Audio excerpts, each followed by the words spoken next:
Bonsoir, merci à Cyril Veillon de m'avoir invité dans le cadre de cette exposition. C'est effectivement un honneur d'être dans la série de conférences qui accompagne l'exposition de Steinberg.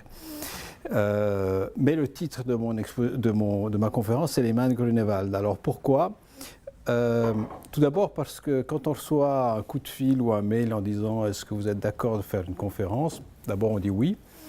Puis 2 jours après, on dit « Est-ce que vous avez un titre ?» Et puis on n'est pas prêt et on propose. Je me suis souvenu d'une histoire, effectivement, d'une étudiante chinoise qui m'avait demandé quelles sont vos influences au niveau du dessin. Et en fait, le premier mot qui m'est venu, le premier auteur qui m'est venu, c'est Grunewald.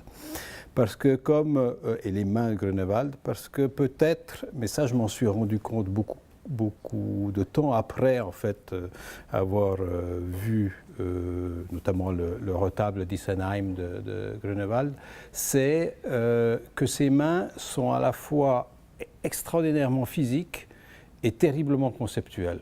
Physiques parce qu'elles expriment, effectivement, elles ont une force d'expression immense, et puis conceptuelles parce qu'effectivement, je pense qu'elles dépassent le cadre de la représentation de la main pure pour devenir effectivement l'expression d'un concept, que ce soit, on pourrait dire, dans cette crucifixion, le concept d'une certaine violence. Et ça m'intéresse, et ça m'intéresse parce qu'effectivement, peut-être ce rapport entre la question, ce que j'appelle la main pensante, la question de la tête et qui n'est pas dissociée de la main, en tout cas dans mon travail, et je pense dans le travail d'un certain nombre d'auteurs, est extrêmement importante. Et j'ai mis en rapport ces deux images, une de Steinberg et une de moi dessinant sur les vitres de la Villa Noailles à Hyères il y a quelques années, dont on verra une image un peu plus tard. Et peut-être cette question de la main pensante, j'y ai, sans avoir jamais vraiment conceptualisé cette question-là, j'y ai pensé au début de cette année, quand j'ai écrit ce petit livre, L'archipel Tchoumi, à l'occasion de l'exposition de Bernard Tchoumi au Centre Pompidou à Paris. Est sorti ce livre où je décompose, mais amicalement, parce que j'étais dans une position j'étais pas dans une position ni d'historien, ni de critique d'architecture, j'étais dans la position de quelqu'un qui a travaillé avec Bernard Tchoumi, et donc j'essayais de voir quelles étaient quelques constances dans le travail de Bernard Tchoumi. J'avais repéré 5 entrées possibles: le boxeur sentimental, l'écharpe rouge, et puis il y avait un chapitre qui s'appelait La main pensante. Parce que Bernard Tchoumi est un architecte qui dessine encore, et à la main, et il a différents types de dessins. Et c'est ces différents types de dessins qui, à mon avis, correspondent assez à une chose qui m'intéresse. C'est d'abord le dessin. Il a les dessins qui sont une espèce d'épuisement de concept. C'est-à-dire qu'on le voit peut-être sur cette planche. Il dessine toutes les possibilités, et on le voit peut-être encore plus dans le dessin en haut à gauche, où sur un même projet, il met en place toutes les hypothèses du projet. Il épuise tout ce qui est possible de faire avant, pas du tout attiré par des questions formelles et autres, mais par la question, effectivement, quel est le concept qui est généré par le projet et comment peut-il s'exprimer. Puis il y a peut-être un deuxième type de dessin qui est à gauche, c'est celui des envies d'espace qu'on a envie de fabriquer. Et un troisième type de dessin qui est peut-être plus un dessin de méthode, c'est ici les Manhattan Transcript en bas, qui sont ces dessins qui servent à construire une démarche dans le temps et autres. Et je me retrouve assez, et ce n'est pas pour rien peut-être que j'ai travaillé quelques années avec Bernard Tchoumi, je me retrouve assez peut-être dans ces différents usages du dessin, et dans ce rapport, malgré tout, qu'il existe toujours entre cette tête, cette manière de penser et cette manière de dessiner, qui sont indissociables. Peut-être d'une certaine manière, et peut-être que peut-être certains vont être étonnés par ce que je dis et trouveront peut-être même une forme d'arrogance là-dedans, mais ce n'est pas du tout le cas. D'une certaine manière, je pense que je ne sais pas vraiment dessiner. Je n'ai jamais vraiment bien dessiné, pas dans le sens de dessiner d'après nature et autres, mais justement parce que je ne dessine pas bien, je suis obligé de supprimer la question du dessin pour arriver à ce qu'il exprime des questions de concept. Et cette question-là d'un non-dessin qui devient le dessin, donc devient projet, est une chose qui m'intéresse. Alors ici, j'ai juste, c'est un petit début de la conférence, va vous montrer, c'est un peu une approche qui va vous amener à d'abord je vais vous montrer quelques idées ou quelques principes sur la question du dessin, et puis après je vais vous présenter quelques projets qui sont pour moi des projets finalement théoriques, des projets purement dessinés. Et peut-être qu'au départ de tout, il y a cette question de ce que l'on transporte, représentée un peu par cette image dans cette photo de Jack Cohn et d'un émigré, on pourrait dire, qui porte toute sa vie dans une valise. Et à l'époque, cette photo m'avait inspiré pour faire le petit projet qui est dessous, qui est la maison valise, c'est-à-dire quand une maison est contenue dans une valise, qu'on la déploie et qu'elle devient chaise, elle devient protection, elle devient un lieu intime, et qu'on réunit effectivement cette valise, tout ce que l'on a finalement, les activités de base de la vie, se protéger, dormir, le bien-être, garder les choses précieuses. D'une certaine manière, moi je pense que dans cette valise, j'aurais beaucoup de dessins. Et peut-être qu'il n'y aurait que des dessins. C'est peut-être ce que j'ai envie de transporter. Alors, d'où viennent ces dessins? J'ai parlé de Grunewald tout à l'heure. Je remonte un peu le temps, je reviens à quelques origines peut-être de personnages qui m'ont influencé dans la manière de dessiner. Et au départ, ce n'est pas forcément des architectes, c'est peut-être deux illustrateurs, et c'est peut-être assez intéressant de les mettre en rapport avec Steinberg parce qu'ils ont travaillé dans les mêmes magazines, en tout cas dans le New Yorker. En haut, c'est Étienne Delessert, et en bas, c'est Jean-Michel Follon. Et dont en haut, c'est une illustration du livre de Maurice Chapa, Le match Vallée-Judée. Et ces deux dessins, ou deux travail qui m'ont beaucoup marqué, j'avais 14-15 ans, parce qu'ils avaient une forme d'essentialité. Et assez bizarrement, longtemps après, j'ai vu que des architectes, Jean-Jacques Lequeux ou John Haddock, eh bien, avaient fait des dessins très semblables. L'architecture d'un visage ou l'entre-deux, vénitien, de cette gondole, de ce bateau qui s'en va, le fameux projet de Canarage de John Haddock. Et peut-être cette question d'entre-deux, c'est pour moi un peu la place du dessin. C'est le dessin, il se situe dans des entre-deux, entre des réalités et des non-réalités, entre des imaginaires et des projets à faire, entre ce que l'on pense de la vie des gens et comment on fait des projets pour la vie des gens, entre la vie des gens. Et cet entre-deux, pour moi, est la question qui m'obsède à travers le dessin. Et peut-être d'une certaine manière, nous sommes, en tant que dessinateurs, en tant qu'architectes et en tant que dessinateurs-architectes, nous sommes des contrebandiers, d'où la maison de contrebande.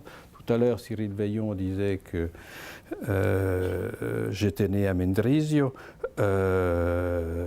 J'étais né, effectivement, je viens de Chiasso, de la région, de la ville la plus au sud de la Suisse, où tout le monde est contrebandier par nature. On trafique toujours quelque chose dans un sens comme dans l'autre.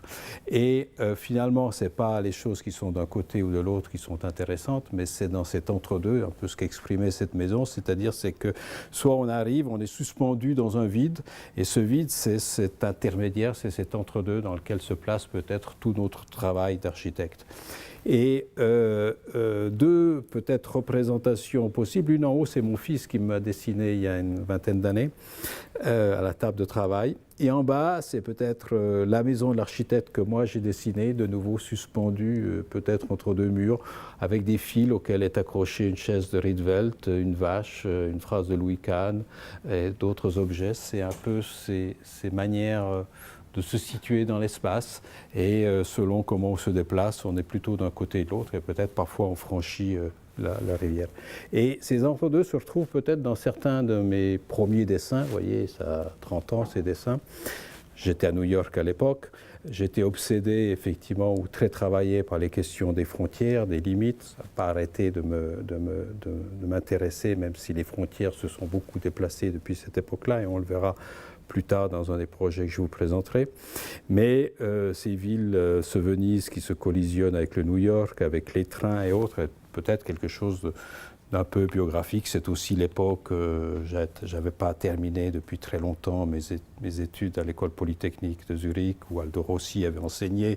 C'était l'obsession des hachures, des petits traits, de la gravure et autres. Donc il y avait tout quelque chose, et c'est une manière de comment, peut-être des dessins à travers lesquels je cherchais d'une certaine manière certaines pistes pour travailler, ou d'autres dessins effectivement à des époques très différentes, la période new-yorkaise, avec une espèce de récit, et peut-être cette question du récit en bande, que l'on voit aussi bien en haut que l'on voit en bas sur les vitres là, de la grande fenêtre de la piscine de la Villa Noailles, avec ces dessins réversibles, c'est-à-dire qu'on peut lire du dedans ou du dehors.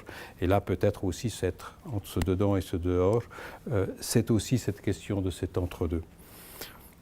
Alors, on en vient peut-être à ces carnets qui sont toujours dans la poche ou qui sont toujours dans les sacs.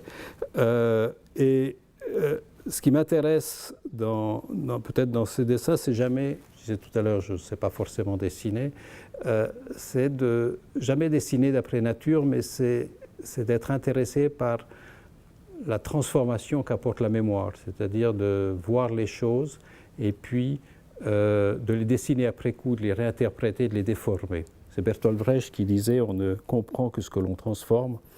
Voilà, je trouve que peut-être le dessin a quelque chose de ce rôle-là. Des dessins sur Berlin, des dessins sur Porto, une espèce d'images qui après sont des choses qui deviennent effectivement, j'ai vécu aucune de ces scènes-là précisément et autres, mais c'est une espèce d'accumulation qui fabrique effectivement ce paysage, qui est un peu la matière avec le matériau avec lequel on peut travailler par la suite.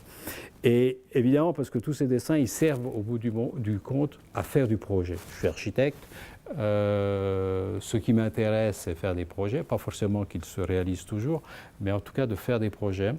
Et des projets, ça a des programmes, ça a des contraintes, mais ça forme au final une série, un paysage plus ou moins infini qui s'accroche. Et ce qui m'intéresse aussi, c'est peut-être, et de nouveau on arrive peut-être dans ce système d'entre-deux, c'est qu'est-ce qui fait le lien entre les différents projets que l'on fait. Et il m'arrive de redessiner certains projets qu'on a été faits, d'essayer de les ramener a posteriori vers ce qu'ils avaient d'essentiel et de voir comment on peut les marier, les accoupler, les mettre ensemble, en fabriquer des paysages. Alors ici c'est deux, mais tout à coup ces deux, ils deviennent plus, et ils ont tous quelque chose qui se transfère de l'un à l'autre, jusqu'à, d'une certaine manière, ça c'est une série que j'avais fait en 2007, qui essayait de mettre sur la même planche tous les dessins que j'avais fait depuis que j'étais architecte.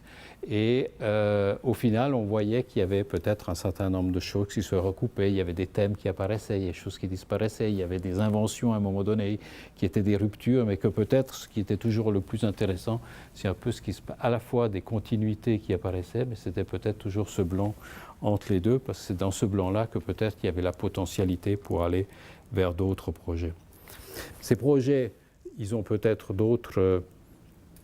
Ils ont aussi le sens de servir de projet, mais ils n'ont pas toujours la même signification. Il y a des projets qui sont, si je reviens par exemple au type de projet tout à l'heure que je décrivais, ou les différents dessins que je décrivais par rapport à Bernard Tchoumi, ils ont peut-être aussi ce rôle différent. Il y a les dessins qui servent à faire avancer des projets de recherche. On cherche une forme, on cherche comment résoudre une solution. Ça, c'est un dessin relativement récent, une série de dessins qui était le questionnement sur la couverture de la gare de Lausanne. Elle sera toute différente en réalité, mais ça fait partie d'un processus et peut-être ça sert effectivement à éliminer des solutions et autres. Il y a le dessin, effectivement, qui est un élément 1.0 dans une série. On est toujours très souvent dans les questions des séries. Il y a des dessins qui sont des dessins de pur concept, c'est-à-dire sur un bâtiment construit, qui est le projet du Flon, l'interface du transport du Flon. C'est comment, et ces dessins, ils existent avant que le projet n'ait été réalisé, c'est comment on peut réaliser, qu'est-ce qu'on poursuit, qu'est-ce qu'on a envie de réaliser. cette espèce de superposition ou de rencontre de toutes les situations urbaines, que ce soit le métro, le jardin, la voiture, le piéton, le trolleybus sur le pont, que ce soit la rencontre de tous les mouvements qu'il y a dans une gare. Voilà. Et après, c'est à partir de ça qu'on travaille, c'est se fabriquer cette espèce de matière conceptuelle, ce matériau conceptuel qui sera la vraie matière du projet, plus que peut-être les questions formelles et autres. Et puis après, il y a les dessins à processus. C'est peut-être les dessins qui servent à expliquer, parfois à un client, parfois à des maîtres d'ouvrage, parfois à d'autres personnes, quelle est la manière dont fonctionne un projet. Alors ça, c'est une étude qu'on avait faite dans l'ouest lausannois, là, un peu à l'ouest de Renan, la zone du Pont Bleu, où on avait étudié et pour faire en sorte que tous les éléments, tous les secteurs de ce projet, d'une certaine manière, soient poussés dans leur extrémité.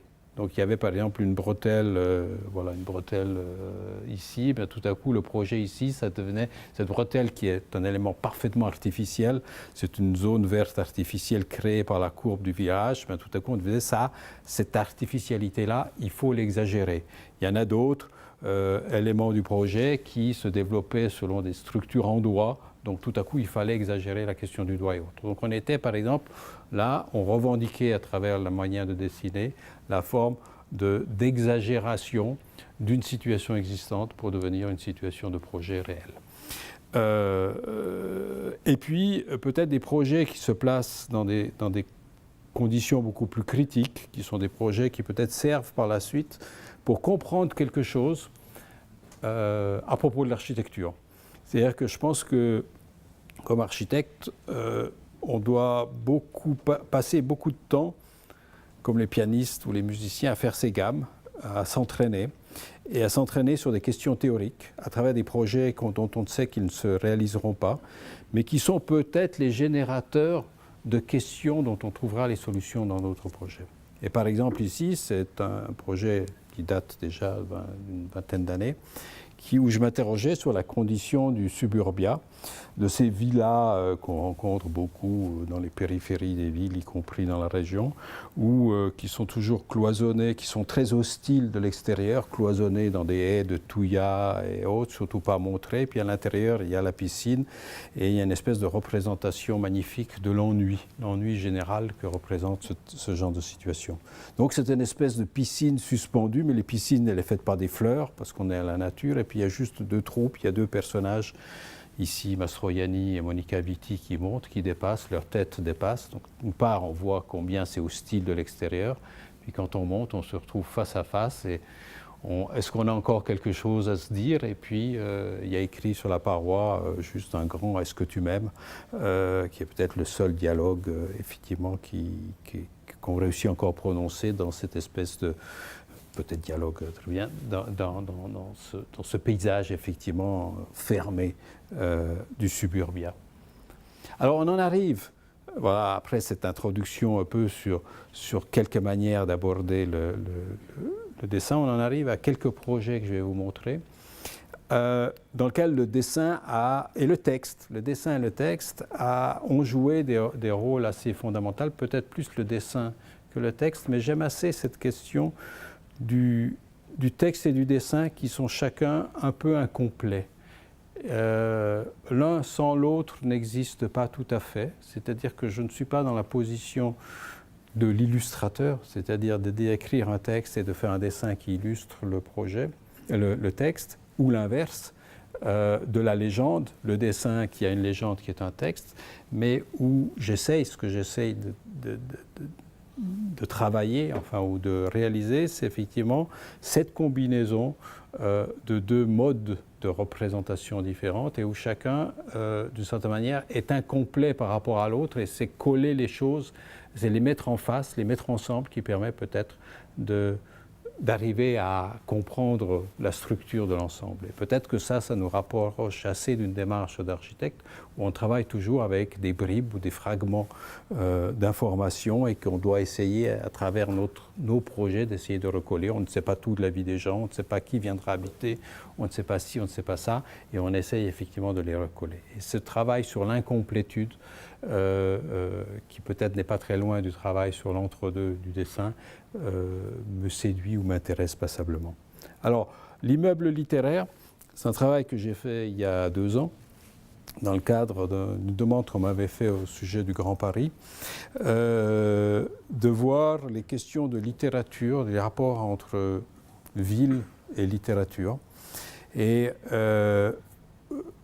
j'ai fait ce que je crois savoir faire, c'est-à-dire que je n'ai pas fait un texte théorique sur, disons, historique ou critique sur la question de la littérature et autres, mais j'ai fait un projet d'architecture qui essaye de raconter ces rapports entre architecture et littérature. Alors là, pour ça, je vais juste vous lire le texte, parce que peut-être il est plus complet, effectivement, de ce que je pourrais vous dire. Après, les autres projets, je les ferai sans lecture, mais ça permettra peut-être de mieux comprendre. L'immeuble littéraire est une construction qui veut traduire sous forme spatiale l'histoire de la littérature qui concerne Paris depuis le XIXe siècle. Même si l'architecte qui l'a construit aime la littérature, il n'est ni spécialiste ni savant sur ce sujet. Il se permet certainement des interprétations discutables et il a des omissions. Et puis il travaille avec d'autres matériaux qui l'obligent à certains choix, peut-être à certaines simplifications. L'immeuble littéraire est un objet un peu bricolé, un peu impur, certainement instable du fait de sa structure irrégulière, mais c'est peut-être pour cela qu'on aime l'habiter. L'immeuble littéraire comporte 9 étages. Cela nous ramène inévitablement à jeter notre attention à la Divine Comédie et à la représentation qu'en a fait Sandro Botticelli vers 1480. Même si tout cela n'est pas explicitement très parisien, il faut reconnaître que la Divine Comédie contient toutes les villes ou toutes les littératures. L'enfer dantesque est un entonnoir qui s'enfonce vers le centre de la terre. Plus on descend, ce que fait Dante accompagné par Virgile, plus on traverse les troupes des plus grands pêcheurs qui sont toutefois moins nombreux que tous les pêcheurs des premiers cercles. C'est un peu ce modèle que suit l'immeuble littéraire, même si quelques différences importantes existent. L'immeuble littéraire ne s'enfonce pas dans la terre, mais il s'élève à partir du sol. Il y a bien une partie souterraine, les caves qui contiennent l'histoire de la littérature parisienne d'avant Balzac, Baudelaire ou Zola. Et comme toutes les caves, on ne sait pas ce qu'on y a mis, on y va de temps en temps, et on se retrouve face à des pans de soi-même oubliés qu'on ne sait pas s'il vaut mieux les laisser là à tout jamais ou les remonter à la surface. Et plus on monte dans l'immeuble littéraire, plus il y a de monde. Le temps fait oublier bien des écrivains, alors que dans le dernier cercle, celui actuel, les écrivains se bousculent au risque de tomber dans le vide et de faire effondrer l'édifice. Une autre différence est le fait que les 9 cercles ne forment pas une séquence continue en spirale, mais sont une superposition d'anneaux ou plateaux. La liaison entre ces anneaux ou plateaux se fait par des tubes qui contiennent les escaliers. De l'architecture botticellienne, on passe à une image bien plus contemporaine, la médiathèque de Sendai construite par Toyo Ito, que l'on peut voir ici. Des structures verticales, aux formes rappelant les arbres, soutiennent les divers plateaux dont l'aménagement varie à chaque étage selon les besoins du programme. Les arbres structurels contiennent escaliers, ascenseurs, services, mais aussi simplement du vide qui fait liaison visuelle et acoustique, soit olfactive. Si chez Toyo Ito, tous les arbres traversent l'ensemble de l'édifice, il n'en est pas exactement de même dans l'immeuble littéraire. Dans celui-ci, certains tubes ne relient qu'un plateau avec certains autres, car l'histoire de la littérature parisienne a parfois des trous, des sauts, des refus ou des imprévisibilités. Le premier niveau, le rez-de-chaussée, est un passage pour la littérature fondatrice du XIXe. Plus qu'un étage dessiné par les écrivains de cette époque, c'est Walter Benjamin qui s'occupe du projet. C'est un anneau où l'on flâne entre machinisme et grande verrière, entre salon bourgeois et dérives pré-situationnistes, un étage finalement plein d'escaliers parce que chacun revient toujours y chercher quelque chose. Pas forcément pour emprunter à Zola, Baudelaire, mais pour emprunter au regard lucide de Benjamin. Au-dessus pourrait habiter Marcel Proust. C'est un appartement tout en longueur composé de 7 pièces, dont les parois sont toutes recouvertes de placards cachés derrière des miroirs. Ces placards contiennent 1000 déguisements et le jeu consiste à se déplacer d'une pièce à l'autre, à se regarder éternellement devenir de possibles autres. Si on le veut, on peut raconter avec une précision sans fin ce que chacun voit de lui-même à travers les tubes des escaliers. L'écho porte la phrase proustienne loin dans les étages, même là où on ne voudrait plus l'entendre. Puis vient l'étage des surréalistes. Tout y est à l'envers. Les WC sont dans le salon et servent de fauteuil. On dort dans les malles de voyage. Un grand désordre règne. Mais c'est un type de désordre qui paraît organisé comme s'il fallait laisser croire que les habitants de cet étage sont libres et irrespectueux. À bien regarder, on voit qu'il y a deux parties à cet étage. L'une est justement ce désordre régulé dans lequel passent quelques personnages bizarrement prisonniers d'uniformes qu'ils semblent s'être cousus eux-mêmes. On entend quelques prénoms, André, Louis, Paul. Ailleurs, sur le même étage, sur un balcon, on découvre un vrai désordre, pas fabriqué, un désordre dont on se serait débarrassé et qui est bien plus que le faux désordre que l'on a traversé à l'intérieur, plein de mille richesses. Quelques tubes d'escalier évitent cet étage. Au-dessus, il y a un étage sombre, sale. Les murs périphériques sont équipés de gueuloirs. C'est un étage où l'on arrive par erreur, parce qu'un tube nous a menés là. On en ressort fortement secoué, tellement ce lieu ne semble fait que de grossièreté et de haine multiples. Mais qui a pu vivre là, se demande-t-on, et on se souvient d'avoir vu des noirceurs infinies semblables chez un certain Louis-Ferdinand Céline. Heureusement qu'à l'étage au-dessus, il y a tout autre chose. On y entend parler plein de langues étrangères, dont beaucoup d'Espagnols sud-américains. C'est un étage où l'on se sent systématiquement entre. Il suffit de pousser une porte, d'entendre la voix nocturne chasser la fumée des cigarettes pour passer de l'autre côté. On se souvient alors d'un livre de Julio Cortázar et son découpage en 3 parties. De l'autre côté, de ce côté-ci, de tous les côtés. On se souvient que dans cette marelle, on bascule de Paris à Buenos Aires comme on bascule naturellement du jour à la nuit. On se souvient que c'est un étage généreux même si on se trompe parfois de révolution, que les discours sont sans fin, les amis ivres ou verbeux, les femmes belles, la mélancolie jamais loin. C'est un étage où il fait bon se perdre et par chance, beaucoup d'escaliers y arrivent pour se continuer un peu plus loin.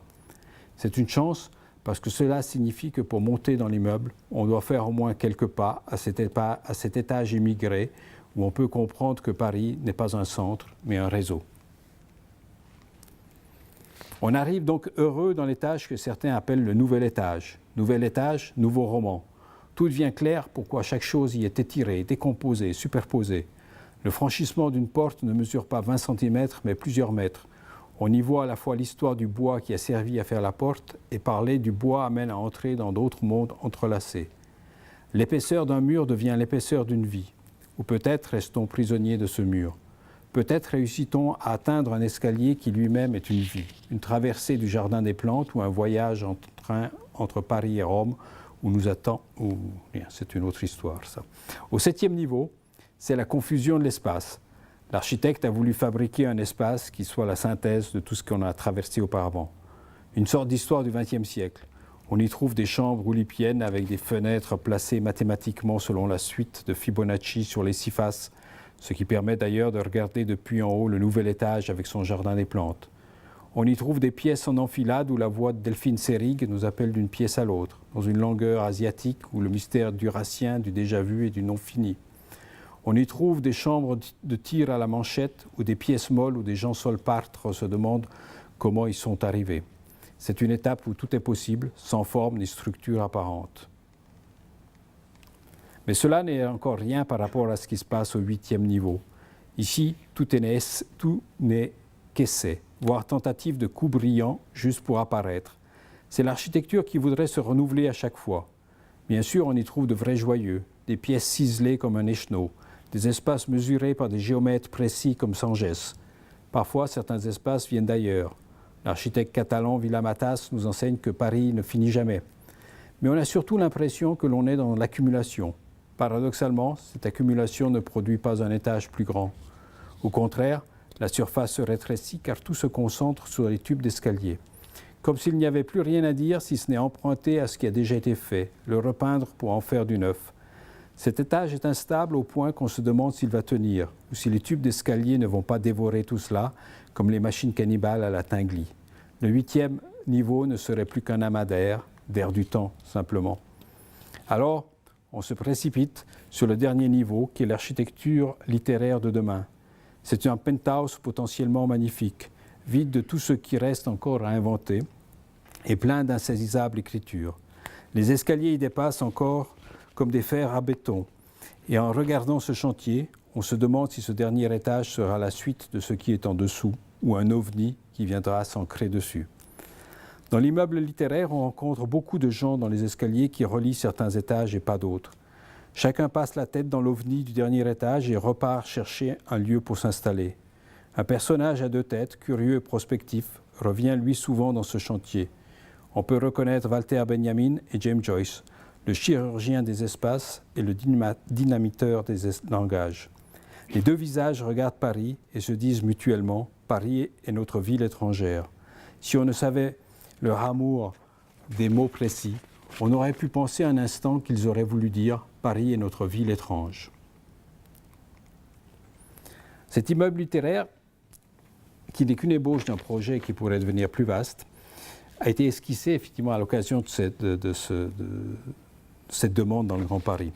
Une fois les derniers dessins faits, notamment la coupe de principe, je me suis souvenu d'un projet de concours que j'avais rendu il y a quelques années. L'objet était d'étudier ce que l'on pouvait faire de vieux immeubles avec une typologie étroite tout en longueur dans une petite ville du Jura pour autrui. J'avais rendu un projet qui s'appelait « La lectrice, l'homme grenouille et le visiteur ». Je me rends compte que je l'ai fait aujourd'hui avec d'autres personnages, le même projet, c'est-à-dire proposer la cohabitation entre des personnages qui se croient autonomes et qui sont en réalité interdépendants. L'homme grenouille, en nageant, fournit l'énergie pour l'ascenseur, système paternostère de la lectrice, mais profite de sa bibliothèque à travers l'hublot. Et le visiteur vient rappeler qu'il existe un monde extérieur. Évidemment, le concours n'avait pas été gagné. Mais ça a amené à passer, alors peut-être à une autre concours et à d'autres manières peut-être d'aller chercher des références qui après passent toujours par le dessin. C'est ce projet de concours de l'année passée, dans une petite ville entre Morat et Fribourg, qui s'appelle Cressier, où la question était de rénover 3 fermes granges de ce type. Et d'abord, il y a une question qui m'intéresse, indépendamment de ce projet, c'est la question des passions de chacun. Et c'est vrai que j'ai déjà un peu travaillé sur ces questions-là, mais il y a une chose qui m'a frappé, c'est que la passion des gens, elle se rencontre beaucoup quand on est sur les routes et relativement moins quand on est dans les maisons. On voit des gens qui se promènent avec leur planeur, avec leur cheval, avec leur moto là derrière. J'aime beaucoup cette image du haut qui est tirée du film Five Easy Pieces de Bob Rafelson, un film des années 70, où dans un bouchon, Jack Nicholson voit qu'il y a un camion avec un piano dessus et il saute sur le camion et il se met à jouer un morceau de musique pendant que le camion avance et autres. Voilà, cette manière tout à coup d'extérioriser ce qui fait profondément ce que l'on est une chose qui m'intéresse. Et j'avais envie d'y travailler dans le cadre de ce concours. Ce que j'avais constaté avec ce concours, c'est qu'en fait, tout était un peu absurde. D'une part, parce qu'il s'agissait de transformer 3 fermes-granges très belles, notamment la partie grange, tout en bois, en des logements protégés, pour personnes âgées et autres, et qu'en adaptant ça avec toutes les conditions qui étaient les conditions des normes au feu, des conditions de déplacement avec les ascenseurs, les CSA et autres, d'une certaine manière, on en arrivait à détruire ce qui faisait la qualité fondamentale de cet espace-là. En plus, il fallait y mettre un parking, en plus, on était dans un terrain en pente, enfin bref, tout ça, c'était une espèce de... Le programme était un peu une espèce de négation de ce que l'on pouvait faire dans ce cadre-là. Ça m'intéressait, cette question-là, c'est-à-dire comment on réagit quand on se dit qu'on est en train de se tromper. Est-ce on propose tout autre chose, un autre programme, ou est-ce qu'on respecte? Il me semblait que ça devenait intéressant de dire, finalement, on va adopter quelque chose de très différent. C'est que, on va travailler en creusant le sol, puisque de toute manière, il fallait creuser pour faire des parkings et autres. On va faire un sol plat et on va faire des plaques habitables horizontales dans lesquelles il y a des appartements tout à fait de qualité, avec une bonne lumière, des pièces spacieuses et tout et autres. Mais chacune de ces logements, et on peut peut-être le voir ici, chacun de ces logements qui est dans cette plaque dispose d'une chambre ascenseur, inspirée par la maison Lemoine de Coulas à Bordeaux. Et cette chambre à Bordeaux, qui monte dans les granges, d'une certaine manière, deviennent des espaces qui ont une extension, et cette extension devient le lieu où chacun peut pratiquer sa passion, que ce soit nager, jouer du piano, ou lire, ou faire quoi que ce soit. Après, il s'avère qu'il y avait 3 maisons, qu'en plus il fallait rajouter une chapelle funéraire, et que les 3 maisons, il y en avait une qui était côté village, donc elle pouvait être en pierre. Le remplissage pouvait être en pierre, une elle était du côté des champs, elle pouvait être en paille, une elle était du côté du bois, elle pouvait être en bois, donc c'était les 3 maisons des petits cochons. Et puis la chapelle, en creusant, on faisait un tas de terre qui devenait, et qu'on creusait dans une chapelle, et c'était le loup, qui était symboliquement un peu l'idée de la mort qui rôde et qui peut attaquer. Donc ça devient une fable architecturale. Et ce qui m'intéresse, moi, c'est un peu la manière, c'est qu'au départ on a ça, après, on a ça, mais évidemment, à Lagrange, on admet que les choses disparaissent. Je ne suis pas pour une hyper-protection des choses. Finalement, les choses, elles vieillissent, elles se transforment et autres, mais elles s'abîment aussi, et peut-être elles s'oublient peut-être, on en garde des fragments de mémoire. Peut-être ça, c'est aussi le rôle du dessin et autres. Et donc, elles disparaissent, et on finit par ne voir plus que les passions des gens. La peau extérieure a disparu, ça c'est en 2025, et puis en 2040, il y a eu d'autres gens qui sont venus, qui ont colonisé ce qu'on avait fait, qui ont construit complètement et autres. Et que ce processus de transformation, avec d'autres gens, d'autres programmes et autres, est quelque chose qui finalement m'intéresse dans l'architecture. Ici, on a la coupe sur une des maisons avec effectivement ce socle habité, et puis 2 pièces, ces 2 appartements ici, 2 pièces, ici un fou du Tour de France, donc il monte dans sa chambre pour pédaler, puis ici un fou de la piscine qui monte pour nager. Voilà. Donc voilà, ça c'est les projets que j'aime bien faire, mais qui ne sont pas des projets absurdes, c'est des projets qui me servent pour faire naître des moyens de travailler, ou des idées, ou des concepts qui sont après utilisables dans d'autres contextes. Donc c'est un peu faire ces gammes, et peut-être que c'est aussi parfois de notre responsabilité de faire des gammes, de perdre entre guillemets du temps dans une société où la pression économique est très forte, de s'offrir le luxe parfois de perdre du temps pour mettre en place effectivement quelque chose qui peut servir après dans d'autres projets, et qui sont solides du point de vue théorique. Et là, je vous présente un projet qui est beaucoup plus... Tous les projets que je vous montre ont quelque chose de politique finalement, que ce soit l'immeuble littéraire ou que ce soit les 3 petits cochons à Cressier. Mais c'est un travail qui est fait dans le cadre du laboratoire de recherche à Paris-Malaquais, le LIAT, le laboratoire infrastructure, architecture, territoire, qui travaillait sur la question de l'Afrique. Et là aussi, moi je ne suis pas historien, je ne suis pas critique, je ne suis pas un chercheur au sens traditionnel du terme, je cherche à travers le projet. Et je me dis comment on peut dire quelque chose sur l'Afrique aujourd'hui comment décider une question, un projet sur l'Afrique. Et c'est évidemment la dystopie ou la contre-utopie, elle m'intéresse, et je dis je vais essayer d'écrire quelque chose, ou de d'écrire et dessiner sur quelque chose, sur peut-être une lecture assez tragique de l'Afrique. Pas forcément, vous verrez à la fin, elle n'est pas si tragique que ça, mais parce que le dernier dessin, il ouvre peut-être des portes, mais enfin qui est une lecture assez dure de la condition africaine dans le contexte actuel. Tout ça naît effectivement d'un projet que j'avais présenté il y a 3 ans, lorsque Cyril Veillon m'avait invité, qui était le SDOUF Hotel. Le SDOUF Hotel, qui était une machine qui enfermait les gens dans un monde du tourisme de manière assez brutale, était mis en place par, j'avais inventé à l'époque, une société qui s'appelait La Locus Solus, qui faisait donc référence à Raymond Roussel, et qui a aussi écrit Impression d'Afrique, où il n'a jamais mis les pieds par ailleurs. Et donc, je me disais, tiens, si on confiait, je continue à faire exister la Locus Solus, si on confiait l'aménagement de l'Afrique à une société aussi peu éthique que la Locus Solus, qu'est-ce que ça ferait? Et peut-être que la carte de l'Afrique qu'il dessinerait, ça serait celui-ci, qui s'appelle les tunnels sous la Méditerranée. C'est-à-dire que de la Méditerranée, on peut imaginer que partent toute une série de tunnels. Et il y a les tunnels qui arrivent et par lesquels les migrants s'échappent et qui arrivent et qui débouchent en pleine Méditerranée. Puis quand ils sortent, ils se noient. C'est ce qui arrive à Lampedusa ou près de l'Espagne. Et on peut imaginer ça, c'est un peu le sens du dessin, qu'on se retrouve un peu comme dans les cartes de l'époque où on pensait que la Terre était plate et qu'on nageait jusqu'en rive et qu'on tombait dans le grand vide sidéral. Donc voilà, ça c'est un certain de type tunnel qu'il y a sous la Méditerranée. Puis les autres types de tunnels qu'il y a sous la Méditerranée, c'est évidemment les tunnels où on prend tout ce qu'offre l'Afrique, c'est-à-dire le pétrole, les diamants, les minerais, et on les transporte dans les coffres des banques suisses et autres. Voilà. Mais évidemment, c'est aussi intéressant pour toute une série d'industriels d'amener des choses en Afrique, notamment des armes. Donc il y a tout dans l'autre sens, il y a aussi des ponts, des tunnels qui vont dans l'autre sens.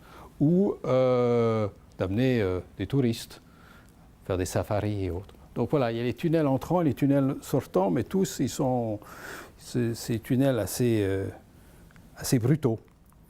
Après, je disais, mais une deuxième carte que la Locus Solus, si elle voulait encore pousser plus loin ce principe-là, c'est qu'est-ce qu'elle fait? Alors elle dit, mais finalement, dans l'Afrique, on n'est intéressé que par quelques parties, c'est-à-dire là où elle peut nous amener des choses, de la richesse. Donc elle conserve quelques parties, on pourrait dire, là où il peut y avoir du tourisme. Il y a les pyramides, il y a la bibliothèque d'Alexandrie, il y a des belles plages et autres. Il y a aussi des places révolutionnaires qui n'ont pas toujours bien tourné. Enfin, il y a quelque chose ici qui est peut-être intéressant. Puis après, il y a des plateformes pétrolières un peu partout. Puis il y a des maisons, des collines qu'on creuse dans lesquelles il y a du minerai, des diamants et autres. Il y a aussi, toujours peut-être plutôt par là, des hôtels safari hôtels. Il y a quelques icônes comme le Kilimandjaro. Il y a peut-être de ce côté-ci, vers les grands plateaux kenyans et éthiopiens, des endroits où qu'on peut utiliser pour entraîner les coureurs de marathon. Et puis évidemment, on enlève ça, puis on creuse, on garde que ça. Donc tout ça, on enlève, on en fait des îles, on en fait un archipel africain. Donc on creuse, tout ça, ça devient de l'eau. Alors évidemment, la question, c'est qu'est-ce qu'on fait avec toute la Terre? Alors, on l'entasse ici, et ça fait une espèce de grand bloc qui pourrait ressembler au grand bloc de Kubrick de 1001 l'espace. D'ailleurs, quelqu'un il vient mettre un petit écran et autres, et c'est Hal qui nous parle, qui nous raconte. Ça, c'est la première question. Qu'est-ce qu'on fait avec la Terre? La deuxième question, c'est qu'est-ce qu'on fait avec les gens qui habitent? Les gens qui habitent, on fait une île supplémentaire, qui est celle-ci, qui s'appelle le radeau de la Méduse, et dans lequel on entasse toute la population, et c'est un objet assez monstrueux, qui est une espèce de reproduction en petit de la guerre de l'Afrique d'aujourd'hui, c'est-à-dire qu'il y a quelque chose de méditerranéen ici, il y a du désert, il y a des savanes, voilà, comme si on faisait une coupe nord-sud à travers l'Afrique. Et dans cette bande, et puis il n'y a deux points d'arrivée, ici où on peut livrer les armes, et puis ici où on peut livrer, les ONG peuvent livrer des médicaments. Et puis il n'y a pas de point de fuite, si ce n'est de sauter dans l'eau, où en général on se noie, comme lorsque on est à Lampedusa. Et puis dans l'épaisseur ici, il y a peut-être tout ce qui se passe, toutes ces guerres qui s'organisent, qui parfois émergent, où on prend des otages et puis on les rapporte, on les cage et autres. Et dans cette épaisseur-là, il y a tout le côté sombre de l'Afrique et autres. Voilà. On fait une espèce d'île, d'accueil, si on peut parler d'accueil, effectivement, pour toute la population qu'on ne sait plus où mettre et autres, qui est une espèce d'allégorie sur l'Afrique. C'est la deuxième carte que dessine la Locus Solus. Et après, la Locus Solus, elle se dit, mais finalement, peut-être que nous avons aussi à apprendre de l'Afrique. Parce que peut-être que le chaos vers lequel va le monde, eh bien, les habitants de l'Afrique, ils y sont confrontés depuis longtemps. Et ils savent comment faire. Le désordre, les maladies, les guerres. Et ils apprennent peu à peu à vivre avec ça, bien ou mal, mais ils apprennent. Et peut-être que c'est la situation qui se généralise un peu dans le monde entier. Et donc chacun va chercher, essaie de se rapprocher. Et peut-être que l'Afrique, elle a compris qu'il faut vivre avec des trop. il y a toujours des trop, et il y a peut-être trop de trop, et que peut-être tout le monde, toute la population de la planète, quand on dit trop, c'est aussi souvent des pas assez. Le manque d'eau, le manque de ceci et autre, et peut-être que ce trop, il faut apprendre à vivre avec. Et donc on s'approche, on essaye de fabriquer un nouveau continent, une nouvelle forme de continent, qui est un continent hybride, une forme du monde un peu hybride, qui prend quelque chose à l'Afrique.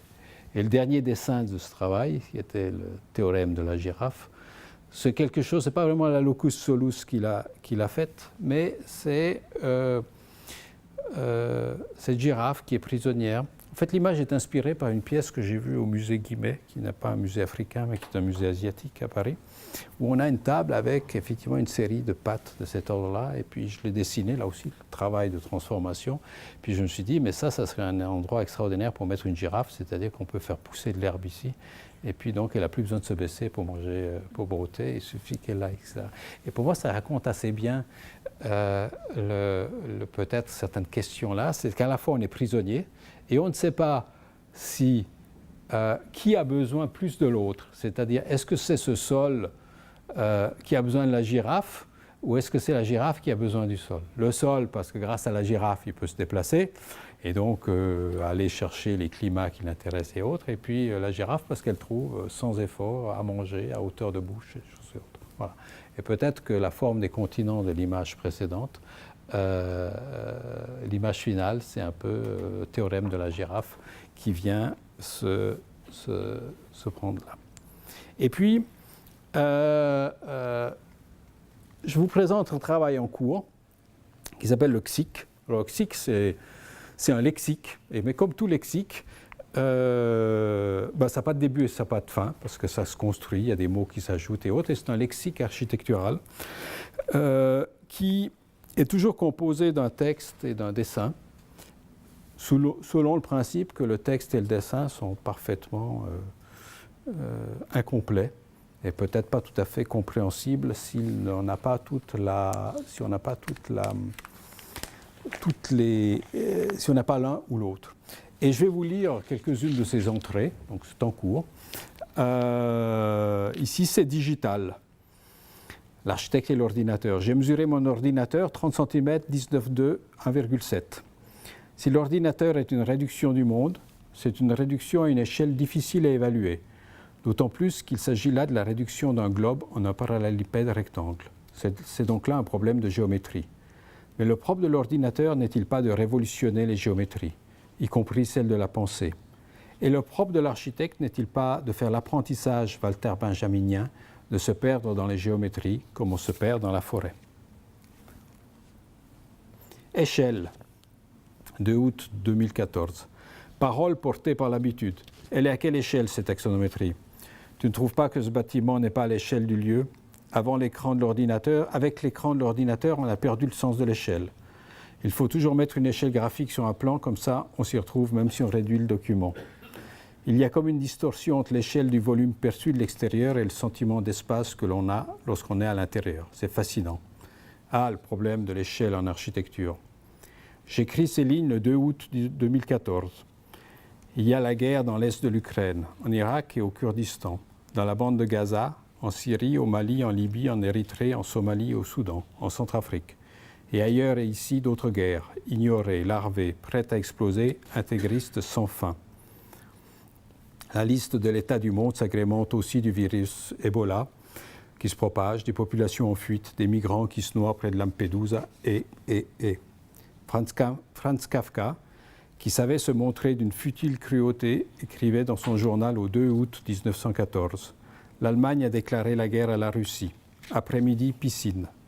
J'aime beaucoup Kafka. Comme lui, je regarde Volens-Nolens, souvent trop près ou par-dessus, sans ajuster la mise au point sur la bonne distance. Quelle est donc l'échelle de la piscine? C'est donc un bateau de migrants qui est au milieu de la piscine de la Stahlhaus. Forme. Il y a une vingtaine d'années, j'avais reçu une mention spéciale dans un concours d'architecture pour la construction d'un hôpital situé au-dessus de Montreux, dans un paysage tourmenté où tout cherche une place et où tout finit par se superposer. Lac, plage, ville, jazz, chemin de fer, touristes, autoroutes, funiculaires, vaches, montagnes. L'hôpital projeté avait la beauté désordonnée du paysage dans lequel il s'était amarré. Je testais à l'époque des formes d'écriture automatique pour l'architecture et le résultat était donc un cadavre esquis fonctionnel avec quelque chose dans l'allure générale d'un cuirassé planté dans la pente. J'avais intitulé cela « Machine paysage ». La presse locale avait parlé du projet. Le fait qu'un jury professionnel prime un ovni pouvait donner de bons articles illustrés d'une photo étonnante. Les articles s'extasiaient surtout devant le fait que malgré la forme impertinente, le projet réponde parfaitement au programme d'hôpital. En plus, il fonctionne. C'était le leitmotiv de la presse.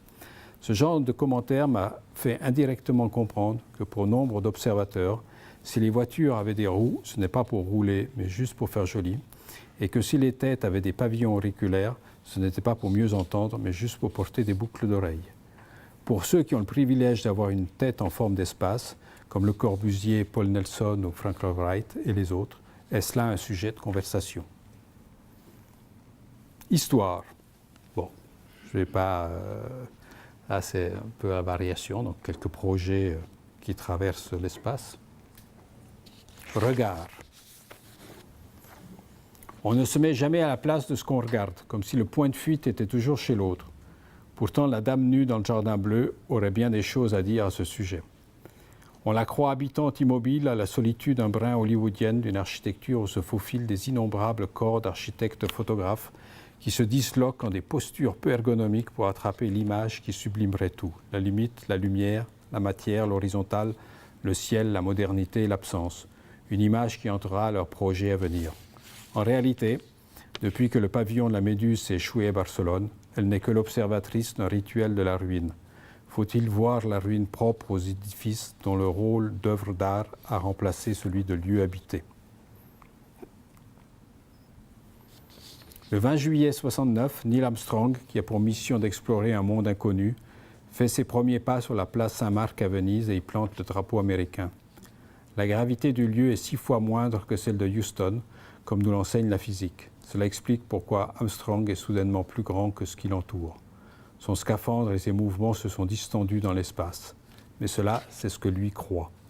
Car la population vénitienne qui s'adonne au far niente sur la place a un autre point de vue. Voilà encore une œuvre d'art échappée de la Dogana ou de Palazzo Grassi, Sagastel. Quelque chose de ce canaletto qui passe son temps à inventer des vedute de Venise qui n'existent pas. Chacun se demande ce que l'autre fait là, sans imaginer que demain ce ne seront ni Armstrong ni Canaletto qui occuperont la place Saint-Marc, mais les prisonniers du tourisme mondial. On peut être certain que ceux-ci finiront par l'user au point de la faire mourir. Au moment dernier de sa disparition, on entendra encore une voix dire « Où sont les toilettes ?» Héros, est-ce que les architectes sont des héros? Et je termine, il y a encore après un lexique, mais je termine par 4 dessins. J'aime bien l'idée d'expression, et c'est d'ailleurs un exercice que je fais faire à mes étudiants. Dans leur projet, ils doivent toujours produire un dessin sublime. Un dessin sublime, pour moi, c'est l'expression d'un dessin qui raconte tout le projet. En une seule expression, ils portent une idée forte, une idée fondamentale du projet qu'ils ont fait. Pour moi, il y a quelques dessins sublimes qui traversent l'architecture. Celui-là de Lequeux, qui est une espèce d'architecture du cerveau, quand le cerveau devient architecture. Il y a évidemment la Città analoga de Rossi, là aussi une espèce de récit sur son propre cerveau. Les images de Superstudio, qui sont peut-être un dessin sur une vision, une préfiguration du monde assez extraordinaire, ou la poésie qu'il y a dans un dessin de John Haddock, où on revient à Botticelli, où il fait une architecture dont le programme, c'est, après avoir regardé un Botticelli, quelle architecture peut-on dessiner, peut-on projeter. Et pour moi, peut-être que ça, c'est un vrai programme architectural, plus qu'un programme effectivement fonctionnel avec lequel on travaille toujours. Et je vous lis encore cette dernière qui est ici. Ce dernier entrée dans le lexique sur le thème ruine. le cimetière des architectes. Lorsqu'il fut question de bâtir le cimetière des architectes, c'est évidemment la maison des morts de Rossi qui servit de modèle. Rossi écrit à son propos « La construction cubique avec ses fenêtres régulières a la structure d'une maison sans étage et sans toit. Les fenêtres sont des découpes dans le mur sans menuiserie. C'est la maison des morts en architecture. C'est une maison incomplète et donc abandonnée. Cette œuvre incomplète et abandonnée est analogique à la mort. Des 4 parois qui forment le volume cubique, une seule est aveugle. Sur les 3 autres se trouvent des fenêtres d'1 mètre par 1 mètre, auxquelles correspondent les portes au niveau du sol. Le cimetière des architectes est donc un cube de béton de 19 mètres de côté. Comme chez Rossi, il n'y a pas de toit. Mais ici, contrairement au modèle, il n'y a pas d'ouverture. Seul l'un des murs est percé d'une porte qui prend la forme de la silhouette de Dédale, figée dans une posture qui rappelle celle d'un plongeur au moment de l'envol pour une acrobatie sans retour. À chaque fois qu'un architecte d'une certaine importance meurt, on vient découper une fenêtre dans une des parois. Cette fenêtre prend la forme de la silhouette de l'architecte qui s'est absenté. Dans les cas où l'œuvre d'un architecte est passée de l'architecture au mythe, il arrive qu'on remplace la silhouette par la figure qui semble s'imposer. Par exemple, Brigitte Bardot pour Adalberto Libera dans la maison Malaparte, ou un masque de la Béduse pour John Duck, par exemple ici. Comment juge-t-on de l'importance d'un architecte? Dans un milieu professionnel dans lequel tout passe par des jurys, un jury de l'importance est constitué pour désigner les morts papables à l'honneur de devenir fenêtres, dans une sorte de conviction que l'architecture est l'art de traverser les murs sans passer de l'intérieur de l'âme à la couleur du ciel, et vice-versa. Avec le temps et la mort qui avance, les parois sont de plus en plus percées. Elles finissent par s'effriter, et peu à peu, la maison des architectes morts s'écroule. L'abondance d'architectes produirait-elle des ruines? Il y a encore une image, je dis c'est à la fin, pas tout à fait, il y a encore une image, c'est l'image secrète que nous avons fait récemment. Alors là, j'enfreins une règle, notamment parce qu'il y a quelques personnes de notre bureau qui sont là. On est allé à Venise voir la Biennale il y a quelques semaines avec l'ensemble du bureau et chacun devait en revenir avec un dessin. Et donc, moi, j'ai mis l'image suivante et le dessin que j'ai fait. Je n'ai pas le droit de le montrer parce qu'en principe, ils n'ont pas encore été présentés. Mais quand j'ai monté ce PowerPoint, en principe, j'imaginais qu'on avait déjà fait la présentation générale. Donc, les membres du bureau cachent leurs yeux et ne regardent pas le dessin. Le voici. C'est les éléments d'architecture, Element of Architecture, les 18 éléments d'architecture de Koulas. Le plafond, avoir une araignée dans le plafond, passer par la fenêtre, corridor. Corridor et corrida sont dans un bateau. Corrida tombe à l'eau, que devient corridor. Le plancher des vaches, etc., etc. Voilà. Merci de votre attention.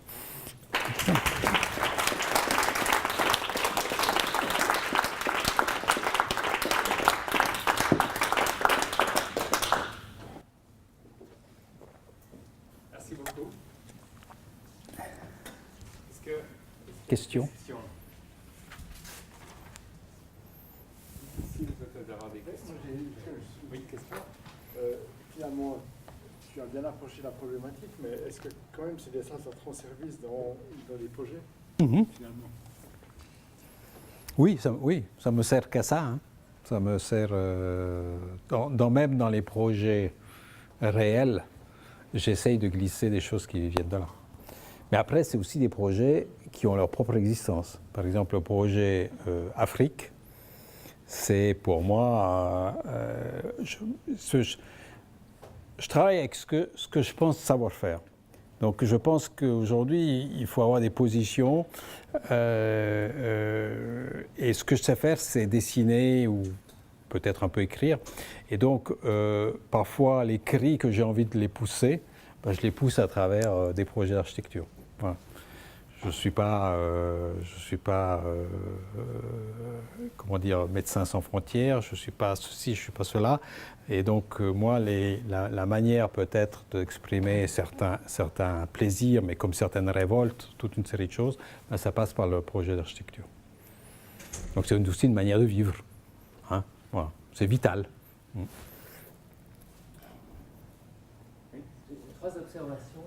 La première, c'est le parallèle fait avec la musique. Comme ça, me fait faire ce parallèle-là lorsque vous dites que vous dessinez mal, mais que c'est l'expression.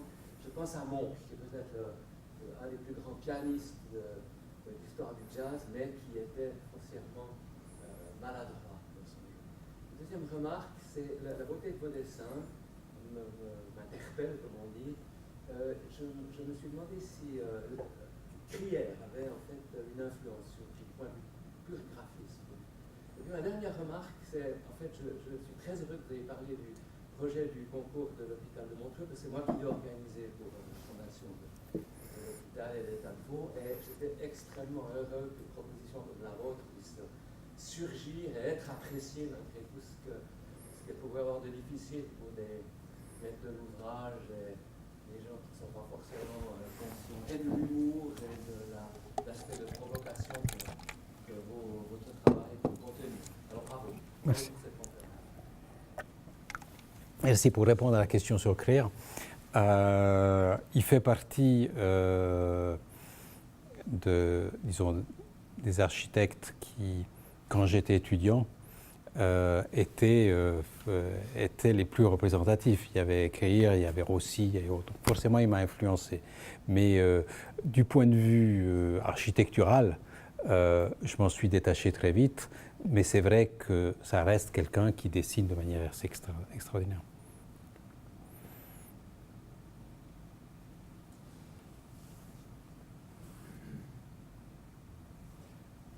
Alors, au moment où vous vous retrouvez sur un chantier, après avoir développé, dessiné toutes ces fictions, il n'y a pas une schizophrénie qui se...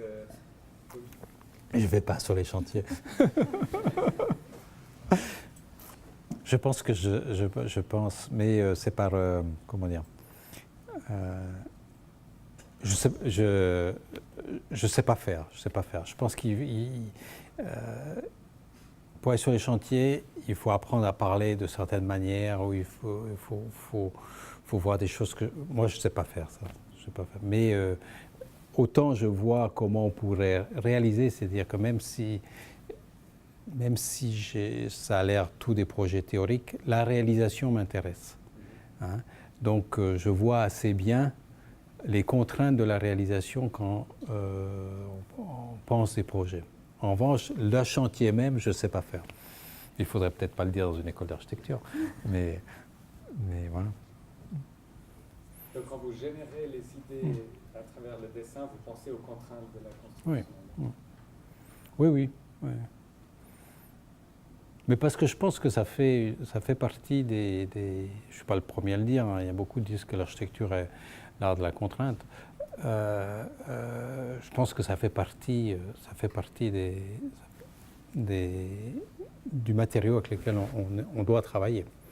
Alors après, évidemment, il y a peut-être des projets qui ont moins de contraintes, mais quoique, même ça comme ça, il y a un format, il y a un certain nombre de choses.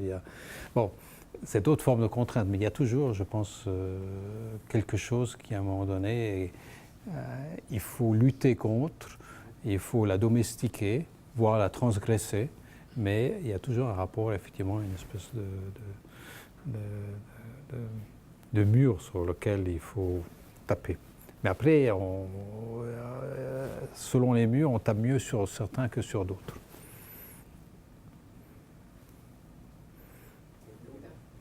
Est-ce que tu t'es jamais trouvé, enfin je pense que oui, de la situation où des étudiants essayent de dessiner comme toi et comment tu réagis? Et puis, deuxième question. Dans un projet d'architecture, on se transmet des dessins, l'un peut les commencer, l'autre peut les terminer. Qu'est-ce qui se passe à tes dessins? Ils sont toujours des produits personnels et au-delà duquel commence après un autre processus de prise en charge du projet par tes collègues?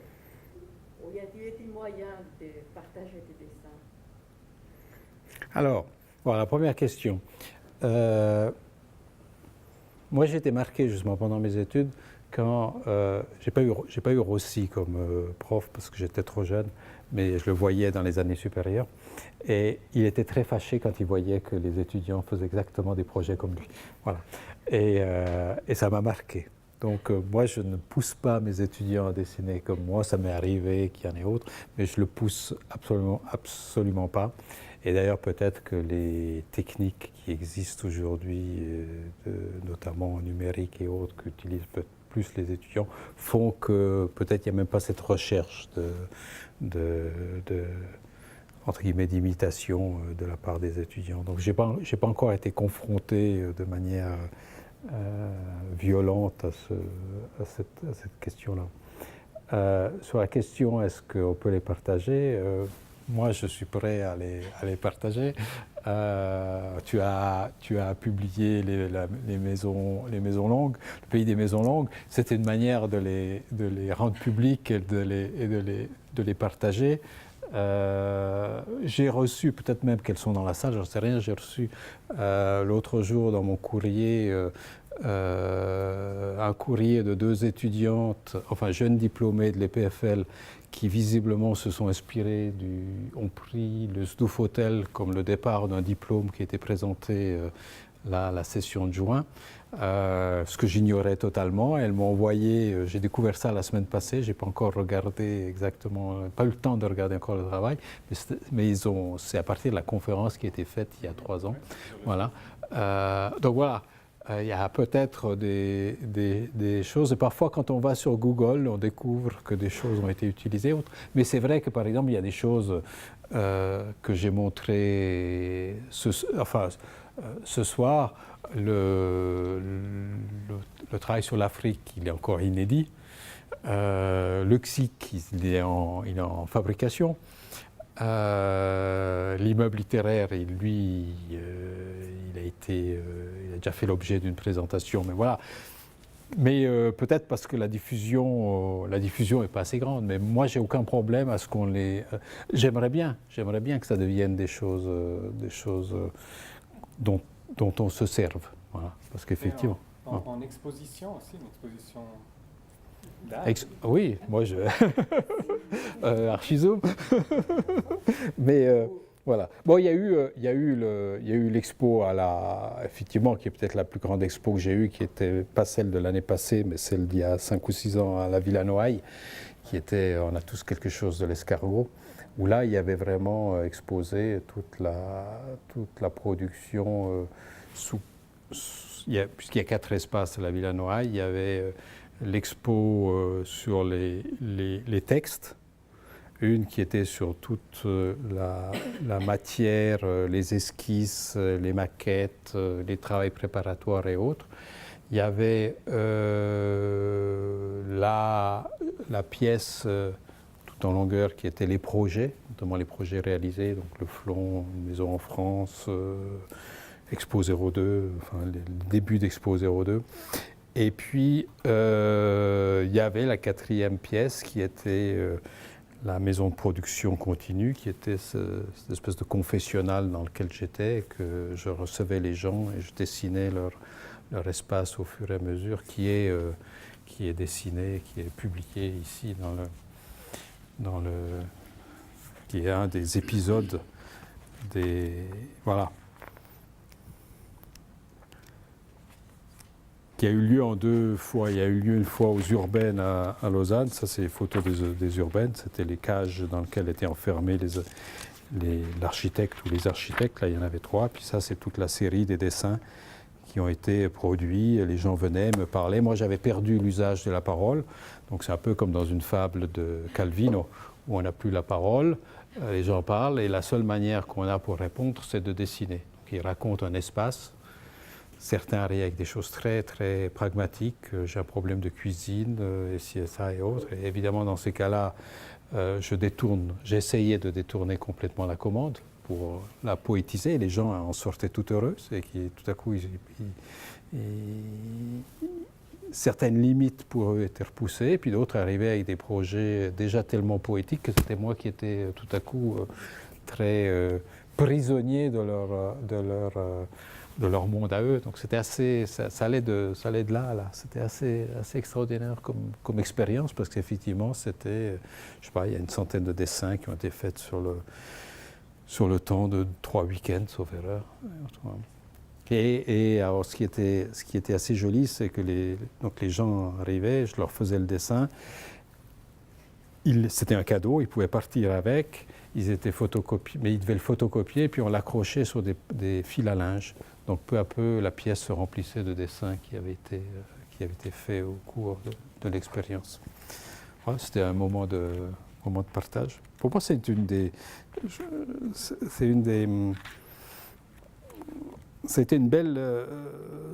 belle expérience, peut-être un des moments assez forts, effectivement, pour toutes les choses qui se racontaient, avec peut-être le défaut que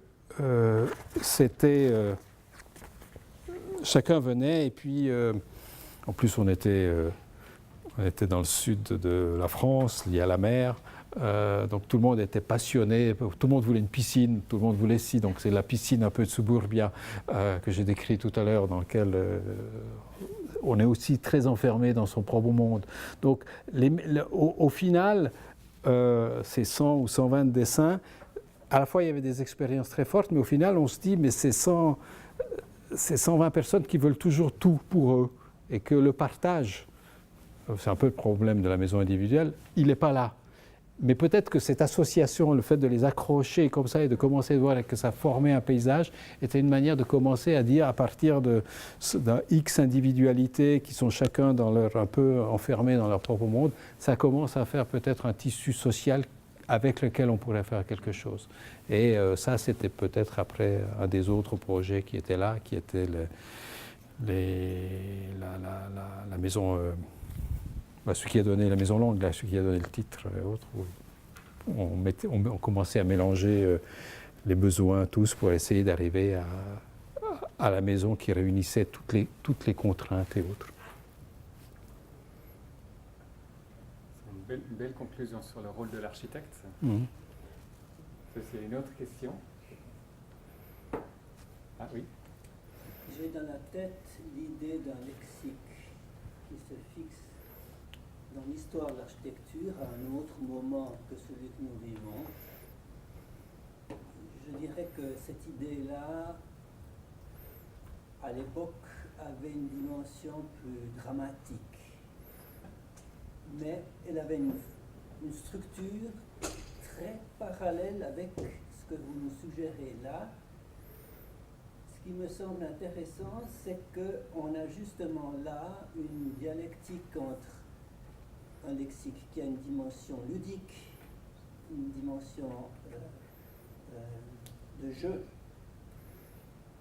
et quand même des pointes qui conservent une dimension dramatique. Alors moi, il me semble que ce serait intéressant de savoir quelles sont vos propres références par rapport à cette idée de lexique, et puis je dirais, est-ce que vous avez pensé à la dimension que représente ce type d'approche de l'architecture par rapport à l'immeuble littéraire, c'est-à-dire un immeuble qui a une histoire et qui utilise dans l'histoire une série de lexiques successifs qui aboutissent finalement à une réalité diachronique qui permet de saisir un peu globalement d'où on vient, où l'on va.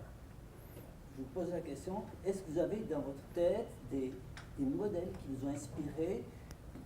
Il me semble que vous avez fait une allusion ou l'autre qui pouvait se référer au Tintin. Je ne sais pas si c'est un référent qui peut éventuellement avoir joué son rôle. Oui, pas spécialement ou pas consciemment en tout cas.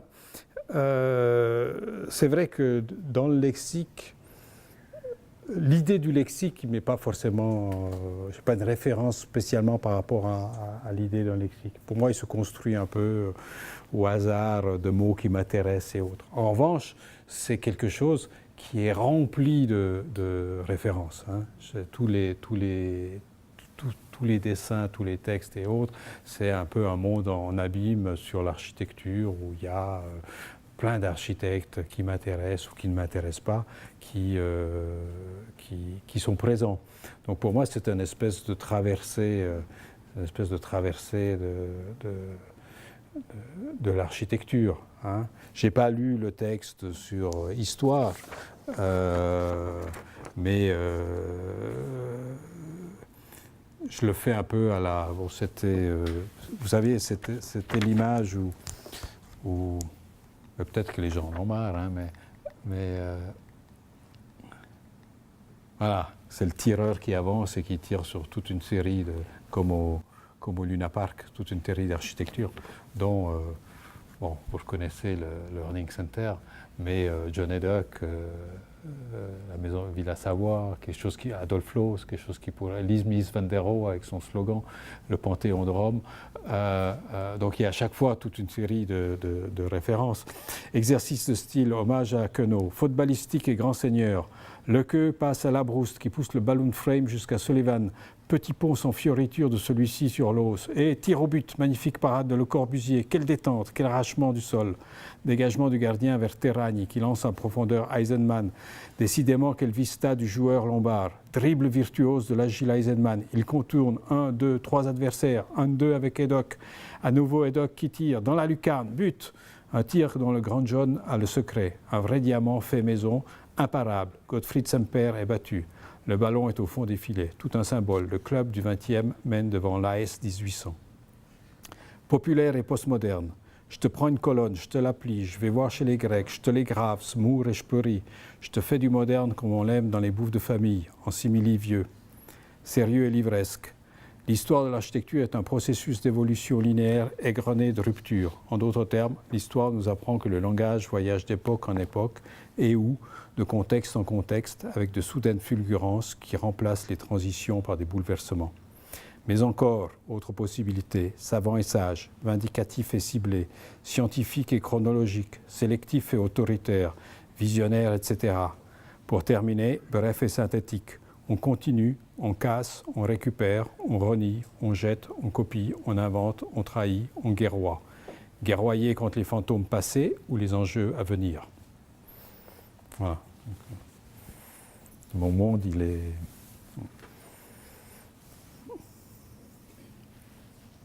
Bien. Merci encore. Merci à vous. Rendez-vous dans 2 semaines.